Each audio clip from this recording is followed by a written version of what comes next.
Darth Vader says, "What is your take on Katikeya's insistence that big match mentality is a concept in is a concept?" I'm assuming he would think that it is not a concept. The best players perform the best because they are the best players. Are there certain players that are suited to certain times of a game which make them look like they're better players? So, for instance, was Michael Bevan really a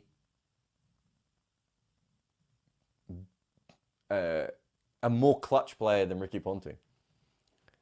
Well, how could we tell that? Michael Bevan's position put him in a clutch situation. So enter the big moment was, well, no, it's not. They've lost 4 wickets. He's come out to bat. He's going to be batting near the 50th over. So he's going to be involved with a lot of wins because he's an above average number 6. The same as MS Dhoni, right? Well, how does that make MS Dhoni or Michael Bevan more clutch than an opener, right? And then the big game thing, well, if you're consistently better than everyone else in all the other games, you're going to be consistently better than other people in the big games. I do think there are certain skills, if you look, the 2 sports that I watch the most are cricket and basketball. There are certain skills in basketball, like the ability to be able to create your own shot at the end of a game, is a very handy skill to have when the defense is suddenly swarming, right? And your ability to separate from the defense for a moment allows you to be more useful at the end of the game than someone else who needs the whole 5 plays to be moving correctly for them to be open in the corner. And that may not happen as well when the other team's, madly defending. So things like that really, really help, right? At the end of a game. If you're a bowler who has a very good slow ball and a very good Yorker, you're probably going to do pretty well in games where you've got to bowl the last over, right? And you'll be seen as more of a clutch player, or a big game player, because of that. But we'll have forgotten that the other player did really, really well. Maybe finals or big games and everything else are played at a different tempo. What if that tempo helps you, right?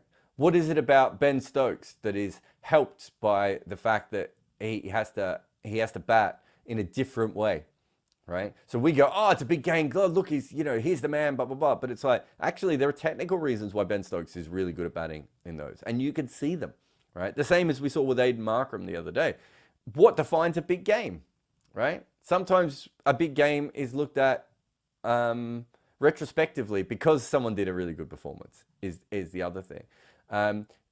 There's no player who isn't above average consistently who I would say is a big match player. Like, for instance, Kevin O'Brien is the only player I can think of in cricket that would fit this kind of description.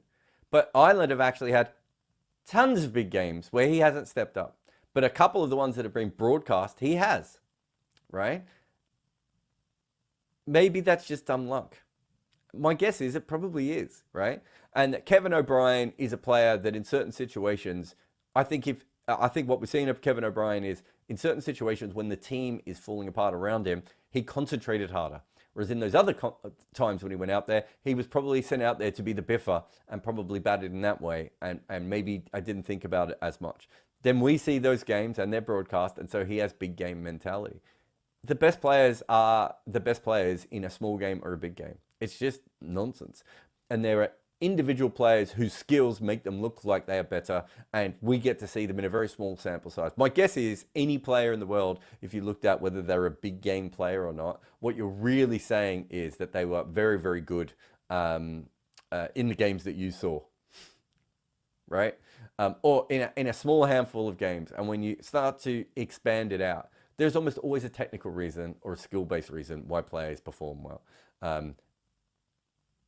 There are some players who prefer to play on TV, right? Or in front of big crowds. And I think there is some scientific evidence to suggest that that is a thing.